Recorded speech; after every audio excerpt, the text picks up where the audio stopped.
candidats et bienvenue sur notre chaîne TCF Canada.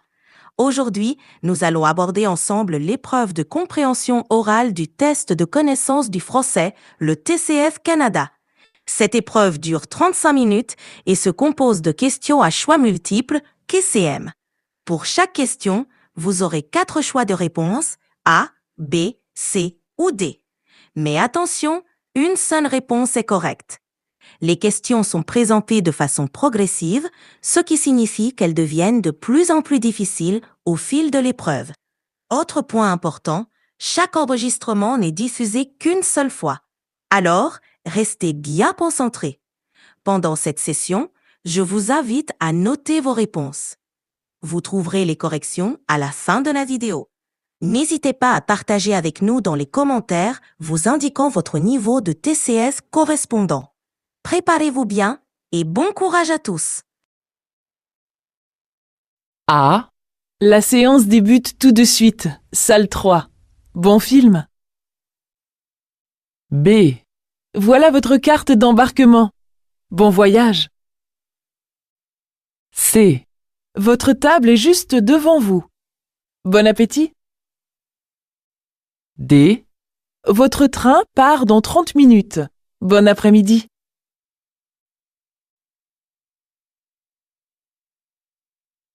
A. Alors, les cabines se trouvent à droite. B. Bien, ça vous fait 49 $. C. Oui, je vous apporte la taille en dessous. D. Vraiment, cette robe vous va très bien.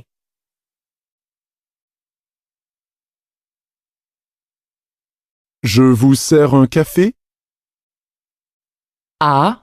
À demain. B. Avec plaisir. C. C'est joli. D. Excusez-moi.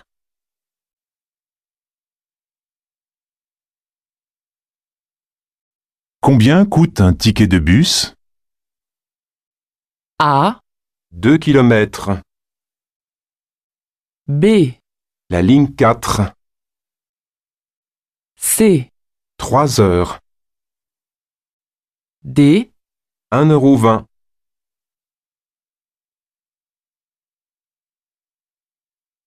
Tu voudrais bien t'inscrire à ce cours de danse avec moi? A. C'est sûr. Elle va aimer la salsa. B. D'accord. Si ça te fait plaisir. C. J'ai étudié le piano l'an dernier. D. Le professeur t'a appelé hier.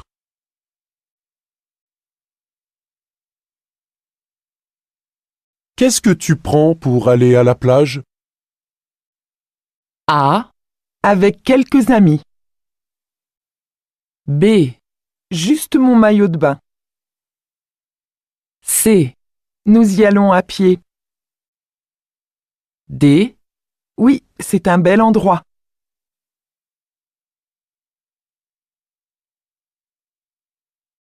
Bonjour. Je fais une enquête sur les Français et leur temps libre. Pourriez-vous me parler de vos loisirs préférés?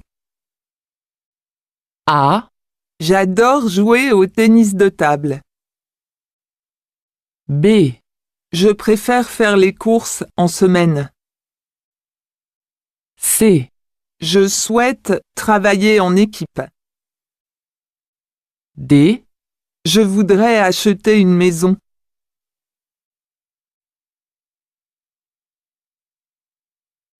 On pourrait aller voir un film cet après-midi.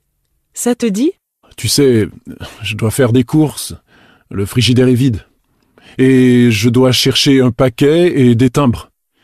Et puis, je préférerais aller nager. Pourquoi pas? Je prépare les maillots et les serviettes et on se retrouve à 16 heures. Où est-ce que ces personnes vont se retrouver à 16 heures?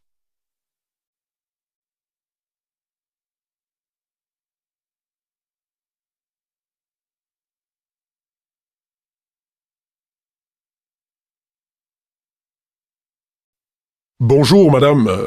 J'habite à Québec depuis 2 mois. Je cherche une activité sportive à faire dans le quartier Montcalm. Pouvez-vous m'aider? Certainement, monsieur. Voici un catalogue avec de nombreuses informations utiles. Qu'est-ce que cet homme veut faire?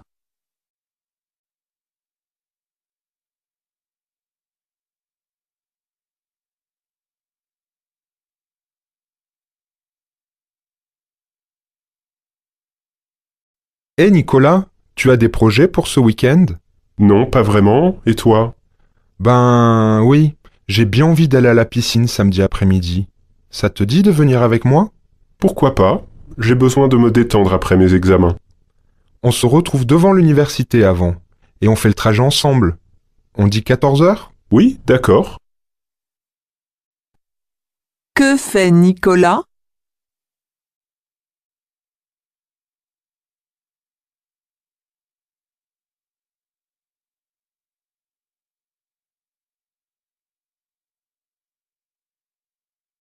Alors, que pensez-vous de la maison?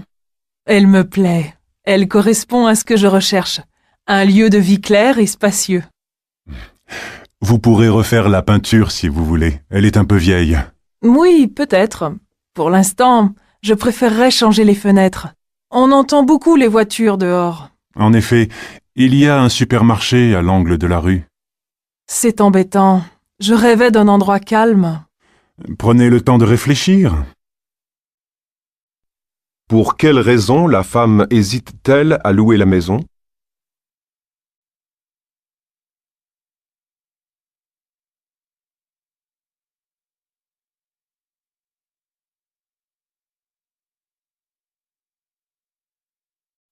Alors, comment s'est passée cette première journée dans la vie active? Plutôt bien.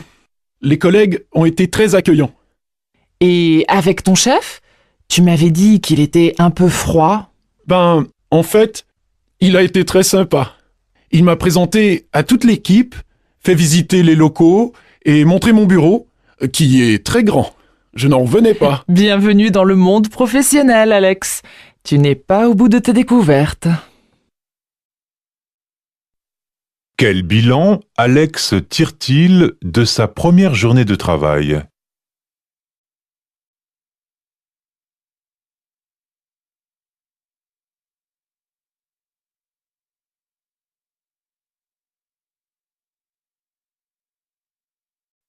Alors c'est d'accord. Nous faisons un pique-nique samedi prochain. Oui, mais cela dépendra aussi du temps. S'il pleut, Pierre a proposé d'aller chez lui. Il a une maison de campagne avec une grande véranda qui s'ouvre sur le jardin. Ah oui? Alors c'est d'accord. Tu apportes les salades? Oui, et toi des fruits. Pierre s'occupera des boissons et du pain. Bon. Espérons qu'il fera beau. Que veulent faire ces personnes samedi s'il ne pleut pas?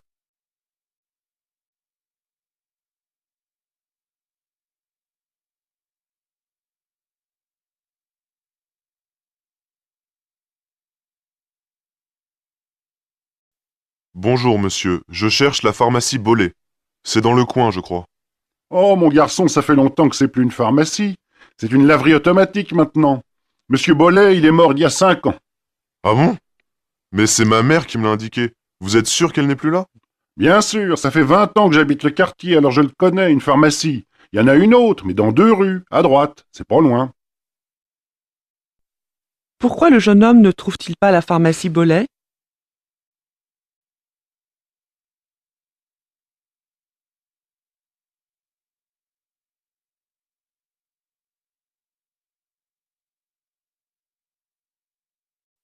Rafika de Buffalo, bienvenue dans La Terre est belle. Bonjour Marc. Alors, nous sommes ravis de vous avoir à l'antenne parce qu'on n'a jamais eu personne de Buffalo. Vous allez nous apprendre des choses. Ça se trouve où déjà? Totalement à l'ouest de l'État de New York. C'est limitrophe du Canada. C'est drôle comme nom, il n'y a pas spécialement de buffle ou de choses comme ça? Non, d'après la légende, ça vient de Beau-Fleuve, un nom donné par les explorateurs français. Enfin, c'est l'histoire qu'on raconte. Pour quelle raison Rafika intervient-elle?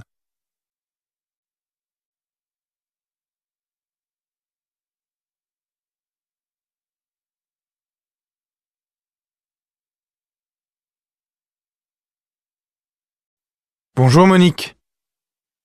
Bonjour Olivier. Que puis-je pour vous? Je viens vous voir au sujet de mes vacances. Je voudrais les prendre en juillet. Je sais que certains collègues seront en formation et d'autres en extérieur pour les présentations de nos produits sur les marchés d'Europe. Est-ce que cela sera possible? Nous aurons peut-être besoin de vous, effectivement. Je vais y réfléchir et je vous donne ma réponse cette semaine. Je vous remercie. Permettez-moi juste de vous rappeler que l'été dernier, j'ai travaillé tout le mois d'août. Que demande Olivier?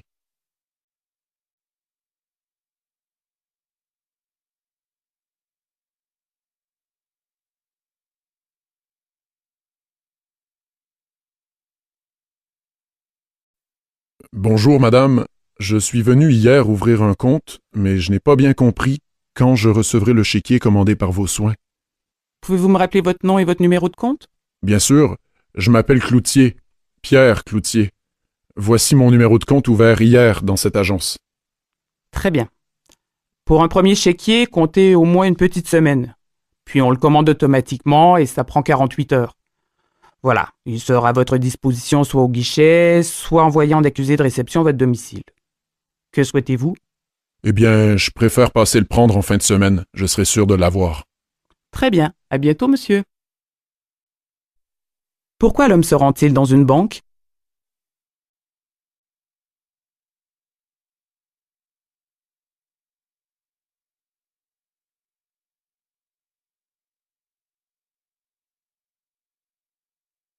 Bonjour, c'est un message de GRD Solutions pour Monsieur Lalande. Je vous appelais au sujet du problème que vous avez rencontré en installant notre logiciel d'épéimage. Nous avons un technicien qui pourrait vous dépanner et venir sur site rapidement.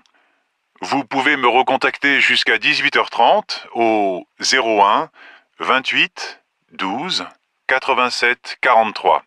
Bonne journée. Pourquoi cette personne laisse-t-elle un message?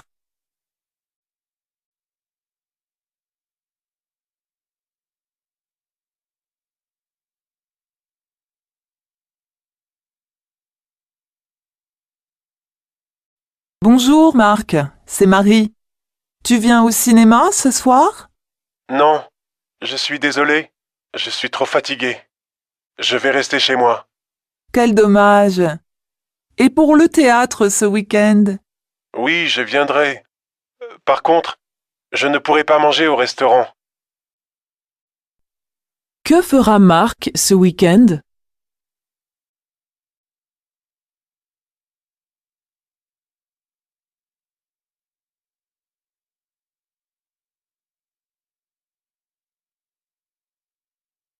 Lucie a 3 enfants.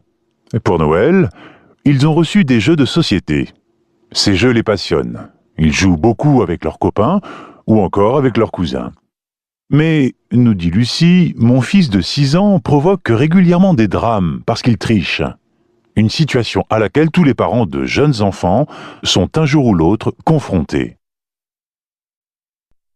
Quel problème cette mère rencontre-t-elle?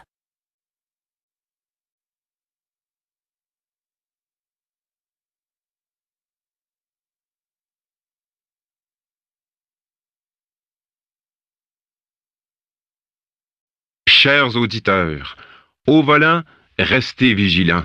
L'hiver peut vous surprendre. Que vous soyez expérimenté ou non, surtout quand il neige beaucoup comme aujourd'hui, ralentissez et avant de prendre la route, n'oubliez pas de consulter Québec 511 sur le web. Et pour les jeunes conducteurs, nous rappelons que le concours Déroute l'hiver vous offre la possibilité de gagner un cours de conduite préventive en conditions hivernales. N'hésitez pas à participer. Que conseille l'animateur radio aux automobilistes?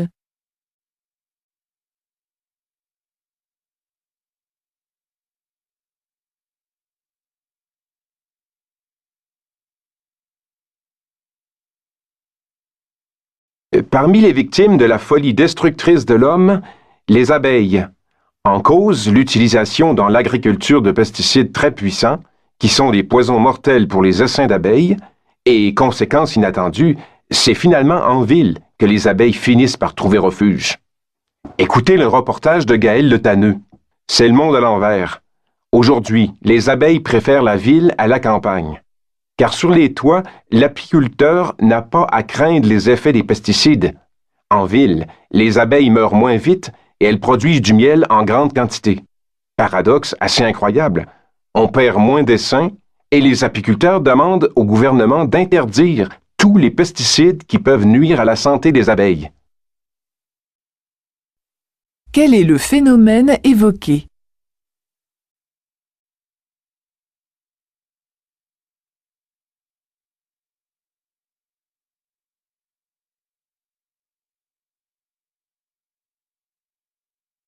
Bienvenue à tous. Ce colloque est intitulé « Travail et modernité » car nous devons changer notre manière d'appréhender le travail au sein d'une société en pleine mutation. Nous entrons en effet dans l'ère de la communication interplanétaire. Nul ne peut se contenter d'évoluer à l'intérieur des frontières de son pays. Il faut étudier, voyager, communiquer et surtout savoir changer de métier, de pays avec souplesse. Quelle est la qualité dont le travailleur moderne doit faire preuve?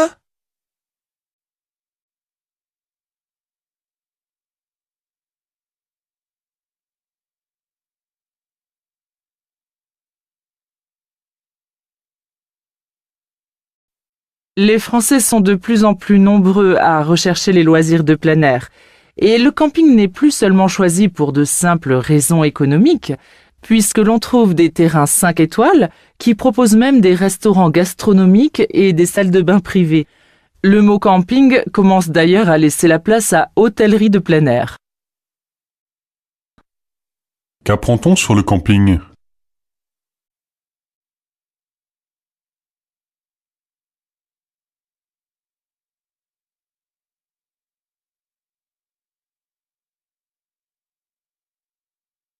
L'économie circulaire, c'est le réemploi, la réparation, le partage, la location et le recyclage des matériaux. Lorsque la matière redevient matière, la boucle, le cercle est bouclé.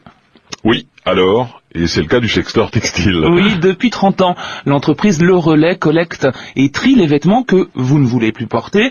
Et depuis 30 ans, elle fait de l'économie circulaire, en fait sans le savoir, car à l'origine, il s'agissait surtout de réinsérer des personnes en difficulté.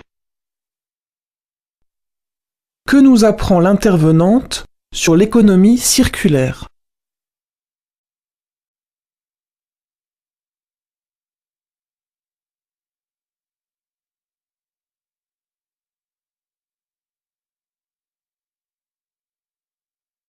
Le prénom que vos parents vous ont donné vous rebute?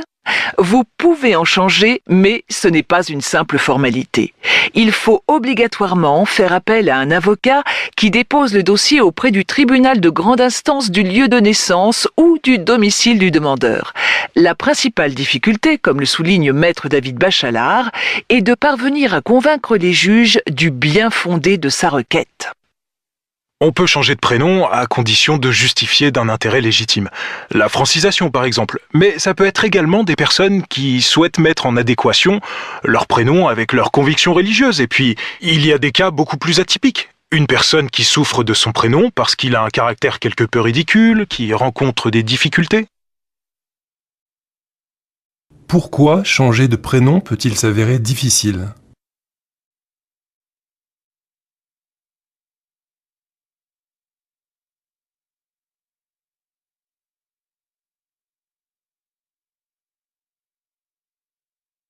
Allô, bonjour madame, c'est monsieur Étienne.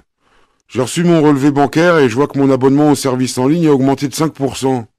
C'est pas beaucoup, certes, mais est-ce normal? Oui, je vous rassure, c'est bien normal. Tous nos tarifs ont subi une augmentation au 1er janvier. Peut-être, mais je n'ai reçu aucun courrier pour m'avertir. Vous avez raison, mais nos conditions tarifaires sont affichées à l'agence.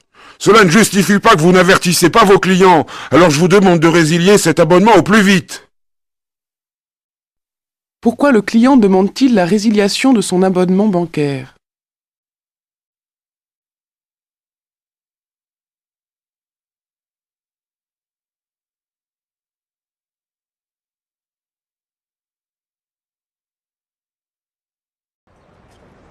On est aujourd'hui à Saint-Louis du Sénégal, à l'université Gaston Berger.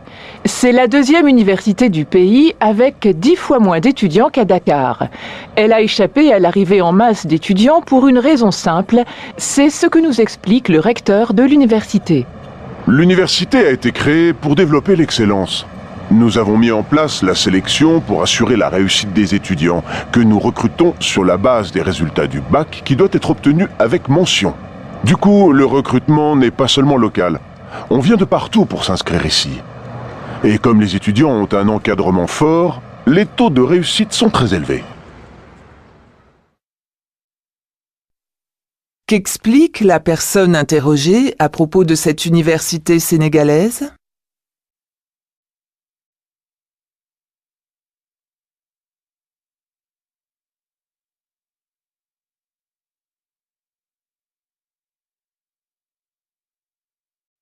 Et on termine avec vous, Yannick, qui vous posez une grande question existentielle. Marcher ou courir? Ça dépend, c'est ce qui ressort de quelques études récentes qui ont opposé les deux exercices et mesuré leurs effets. L'une d'elles a été publiée le mois dernier dans la revue Medicine and Science in Sports and Exercise. Conclusion, en ce qui concerne la perte de poids, c'est la course qui l'emporte haut la main. Les coureurs sont plus minces, moins de surcharge pondérale que les marcheurs et passé l'âge de 55 ans, c'est encore plus vrai, même si le nombre de kilomètres parcourus à la course par semaine est minime. Il y a une différence entre les coureurs et les marcheurs et la cause pourrait être l'effet de la course sur l'appétit. Selon le chroniqueur, que permet la course par rapport à la marche ?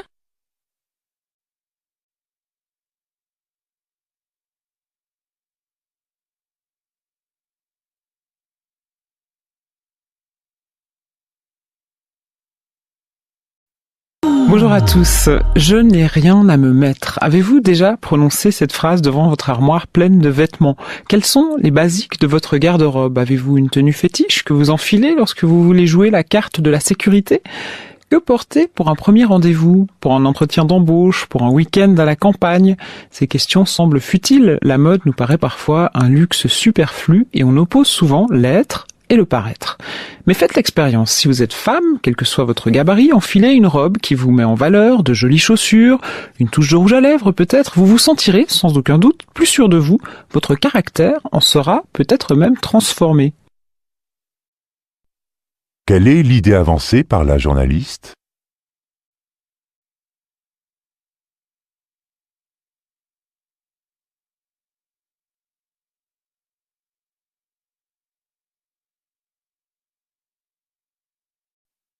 Les moins de 30 ans ne représentent que 10% des locataires.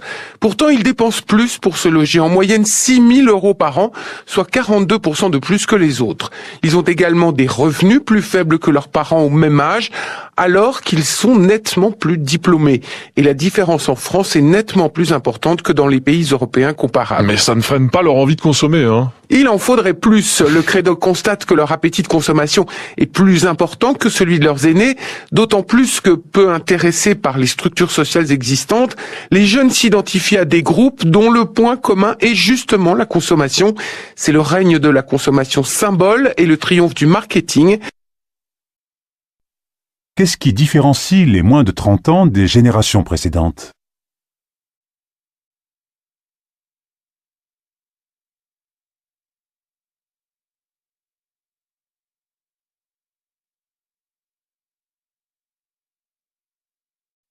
Je sais que vous allez fréquemment à la rencontre des jeunes au sein de l'association qui tente de promouvoir les métiers des métaux. Est-ce que ce sont des métiers qui font rêver aujourd'hui les jeunes ? Il y a une dimension mystique autour de ces artisanats du fer. Mystique, carrément, ouais. La transformation de la barre de métal au feu a toujours fasciné le profane. L'alchimie qui permet de voir la transformation d'un lingot de métal en une œuvre finie a toujours émerveillé. Et donc, on attire assez facilement les jeunes vers ces savoir-faire, notamment en ce qui concerne la ferronnerie d'art. Nous organisons... Il y a une dimension artistique de créativité en plus. Voilà, tout à fait. Qu'est-ce qui pousse les jeunes à travailler dans les métiers des métaux ?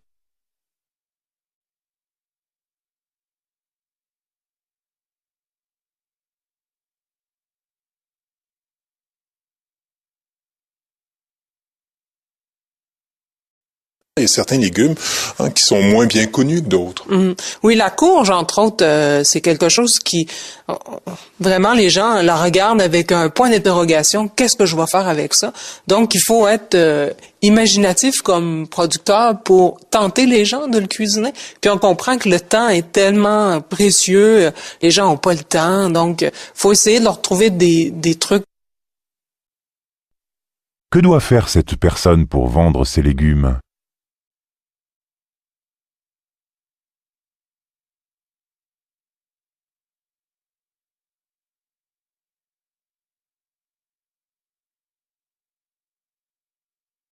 Déjà à l'âge de 4-5 ans, on peut dire, ils sont attirés par des marques, ils veulent avoir leur look.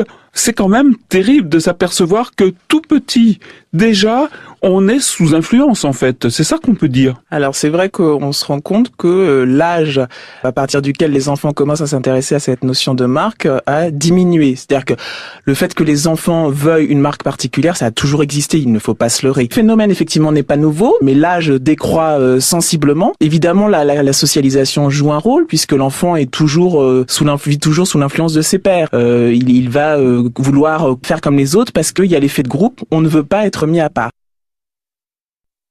Qu'est-ce qui explique le comportement des enfants en matière de vêtements?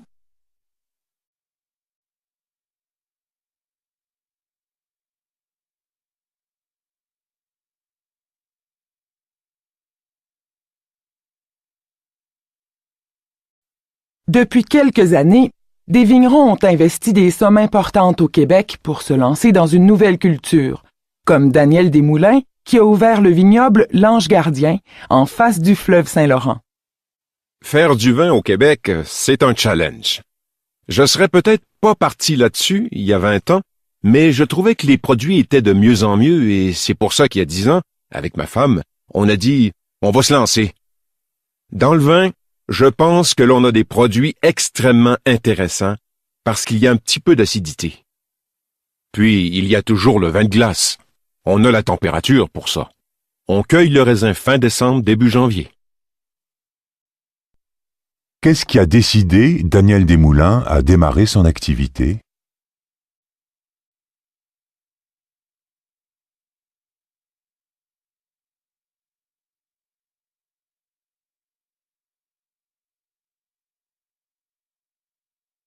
Alors, ce cours avec François? J'ai adoré. Il a vraiment le chic pour nous faire ressentir la musique. Ça m'a vraiment donné envie de continuer du coup. Combien coûte le trimestre? C'est 15 € l'heure, mais si vous prenez un abonnement, ça vous reviendra moins cher. Et quelles sont les conditions? Il faut prendre au moins 10 cours dans les 3 mois à venir, ou 25 dans les 6 mois. Après, vous avez aussi la formule sur l'année qui revient à 8 € le cours. Ah oui. C'est intéressant parce que je viens à la fois pour le classique et pour les claquettes. En même temps, il faut que je sois sûr de pouvoir m'engager. À vous de voir. Cela dit, vous pouvez changer de formule à tout moment. Que recherche la cliente?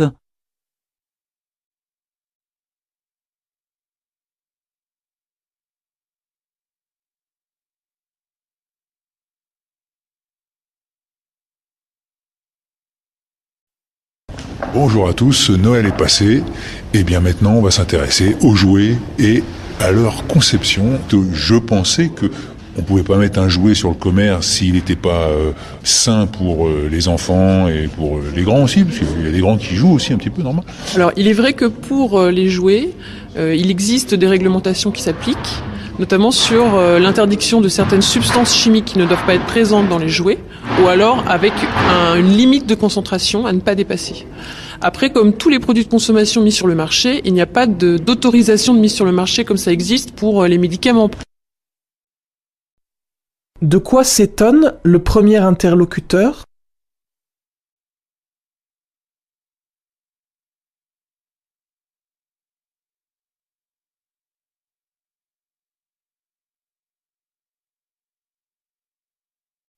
Avant-hier, dans une tribune officielle, une élue française a brisé un tabou, et sans doute heureusement. En parlant des États-Unis d'Europe, comme de l'objectif ultime du processus d'unification européenne, elle a d'un coup redonné une clarté à cette entreprise si complexe qu'elle en est devenue obscure à tant d'Européens. De crainte de passer pour de doux rêveurs, romantiques, utopistes, Ignorant des réalités politiques, même les plus déterminés des partisans de l'unité de l'Europe n'osaient plus employer l'expression de Victor Hugo. On ne peut pas, dit-on, ce serait briser net un consensus, ce serait rompre avec certaines nations, susciter de nouvelles querelles bien plus violentes encore que celles du traité constitutionnel. L'idée véhiculée par les États-Unis d'Europe, c'est-à-dire des États soumis à un pouvoir fédéral, n'est pas du tout à l'ordre du jour. Selon le chroniqueur, pourquoi l'expression États-Unis d'Europe est-elle taboue ?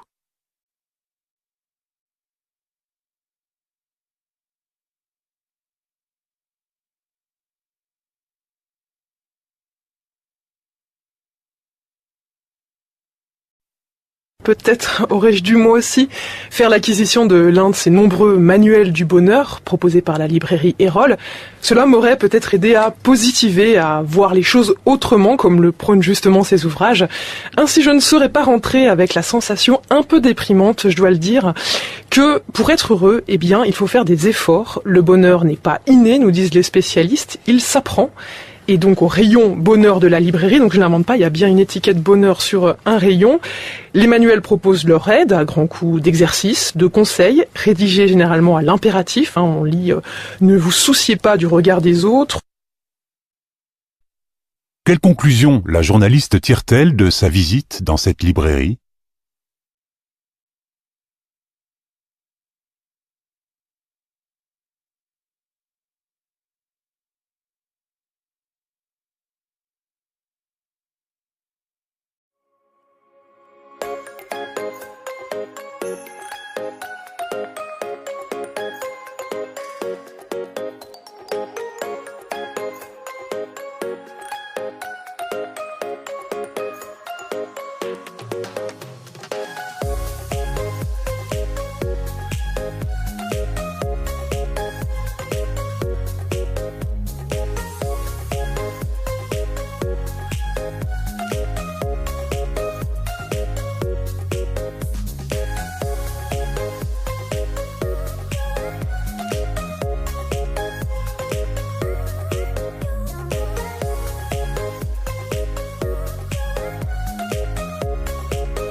Merci d'avoir regardé cette vidéo. Nous espérons qu'elle vous aidera. Abonnez-vous à notre chaîne pour ne rien manquer, laissez un j'aime et un commentaire, et partagez avec vos amis si vous avez apprécié. Bonne chance pour le TCF et bon courage. À bientôt.